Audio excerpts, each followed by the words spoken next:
ازيكم يا بنات؟ عاملين ايه؟ يا رب تكونوا بخير. النهارده الفيديو مميز شويه، وعام دراسي جديد عليكم وعلينا، ويا رب اجعل اولادنا من المتفوقين وربنا يحفظهم. قولوا امين. النهارده هنعمل العيش الكايزر وجماله، بدون سمنه، بدون لبن، بدون حاجات كتير. هو حاجه بسيطه جدا، وهنقول لكم الخطوات والتكات في الفيديو ان شاء الله. دلوقتي انا جبت اي بولة كده، وهنحط كوباية وربع من المية. طبعا في الصيف بنحتاج مية عادية، مش لازم تبقى دافية، ولو هنعجن في الشتاء بنحتاج مية دافية.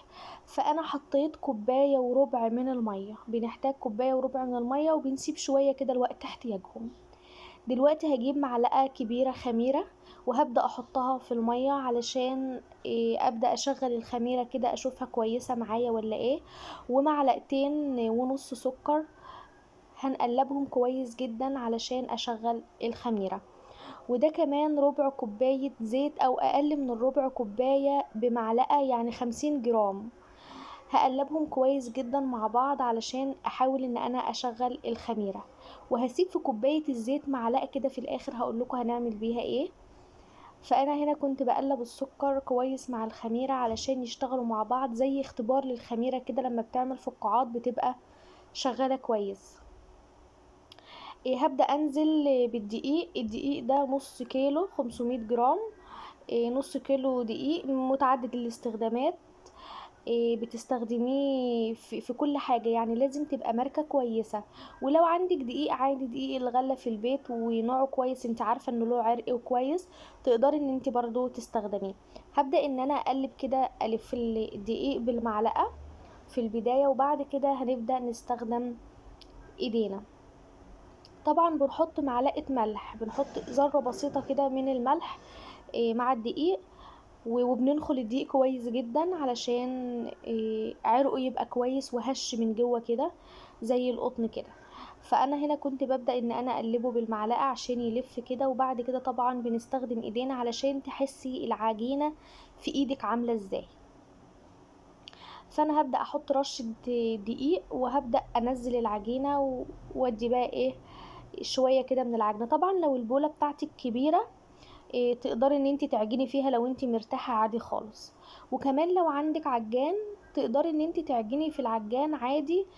بس دايما وانت بتشغلي العجان علشان الدقيق عرقه يزيد ويبقى حلو، تفصلي العجان كل دقيقة، تشغليه دقيقة وتفصليه، تريحي العجينة دقيقة علشان تربي عرق قوي. فانا رشيت هنا رشة دقيق، وهنزل بالعجينة بتاعتي، هنعجنها مع بعض علشان تشوفوا كل خطوة فيها عاملة ازاي. مش هفصل الفيديو خالص، لان العجينة دي بتبقى مستطرية شوية، ولما بتضيفلها حاجات تانية بتتقطع معاكي كده. فعايزاكم تشوفوا مراحل العجين عامل ازاي علشان ما تقلقوش وتزودوا دقيق. فانا هنا كنت بعجنها طول ما هي بتتقطع معاكي كده، هي مش مخدومة خالص. فتحاولي ان انتي طول ما هي العجينة لازقة في ايدك كده جامد، فهي مش مخدومة. فالعجينة دي شوية بتلزق. فانتوا ما تقلقوش، واوعوا في الوقت ده تزودوها دقيق خالص.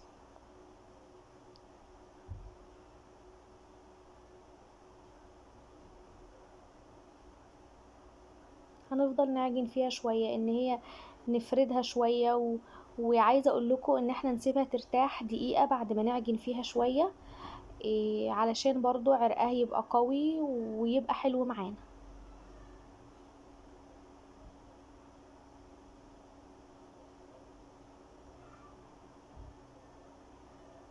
الدقيق ده ماركة الأهرامات، تقدري تجيبي ماركة الأهرامات، تقدري تجيبي المرشدي، أي دقيق تكوني انت مجرباه وكويس معاكي. لأن العجينة العامل الأساسي نوع الدقيق، يعني ممكن تعملي الوصفة كلها زي ما بتتعمل وما بتنفعش معاكي، أو ما بتقبش أو مكتومة. ده بيبقى نوع الدقيق مش كويس.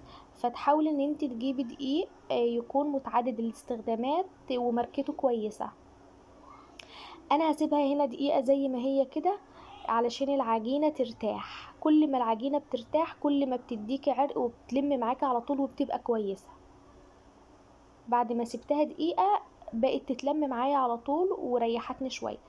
عندك طبق هتبلي ايدك فيه مية، ده بيساعد جدا عن العجينة تبقى سهلة معاكي وتبقى طرية زي ما احنا عايزين. دول شوية المية اللي انا سبتهم في الكوباية، وهقول لكم في الاخر انا استخدمت كده مية قد ايه.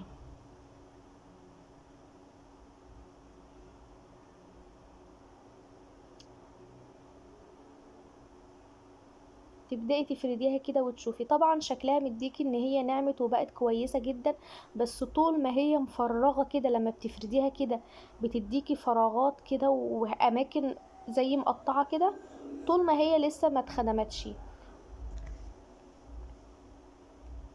المخبوزات عجينة مظبوطة.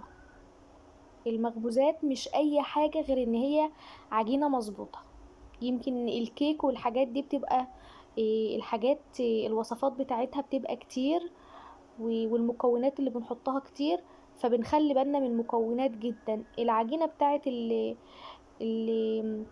الكايزر والحاجات دي ما بتبقاش محتاجة وصفات ولا خطوات كتير، كل اللي محتاجاه انك تظبطي العجينة بتاعتها.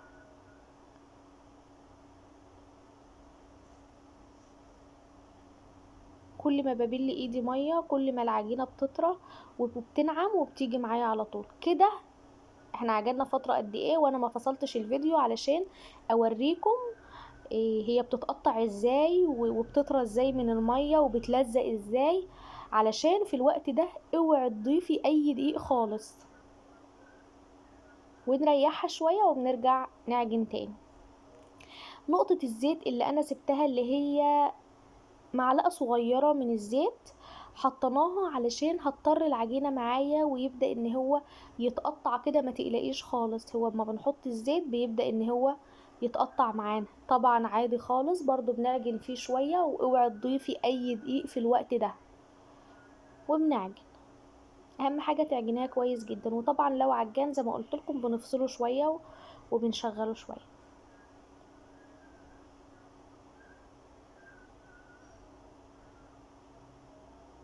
انا كنت سبتها شوية ورجعت عجنت فيها شوية، بدأت تنعم وبدأت تطرى وبدأت العجينة تبقى مظبوطة 100%. انا العجينة دي بتبقى ملزقة شوية، ما تخلوهاش ناشفة، يعني شايفين هي بتلزق في ايدي، هي العجينة دي بتبقى كده. شايفين الحتة اللي بتلزق دي هي بتبقى بتلزق كده، ما تقلقوش خالص.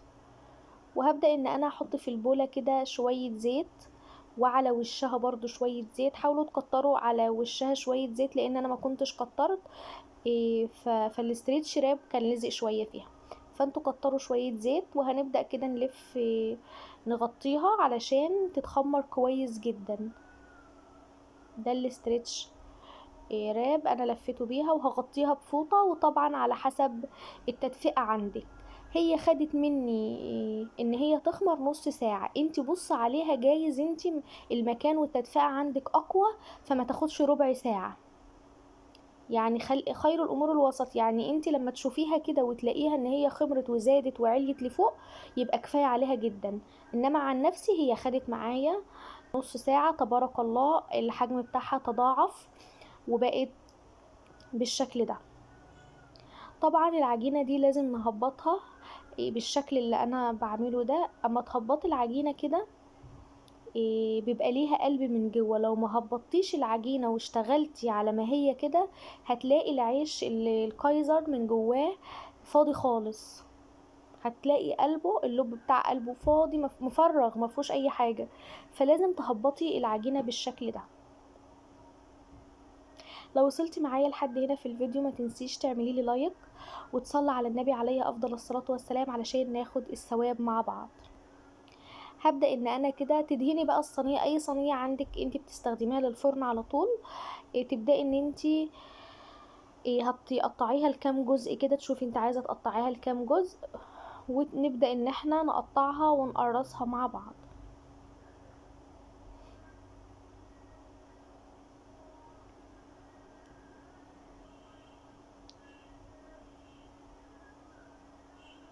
انا هنا كنت بقطعها، والتقريصه شوفي انت بقى ايه، لو انت عايزاه كبير قوي تقدري ان انت تكبريها شويه، لو انت عايزاه متوسط زي ما انت عايزه بقى انت ايدك ميزانك اللي يريحك. انا بعملها قد حجم البيضه كده او اكبر، حاجه بسيطه، لان طبعا لسه هتخمر معانا شويه كمان وحجمها يتضاعف.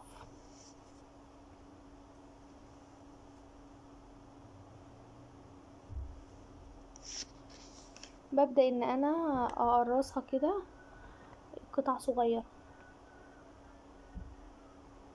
طبعا لو عندك دقيق غله وعرقه كويس ينفع تستخدميه، اتوكلي على الله وهيبقى كويس معاك ان شاء الله.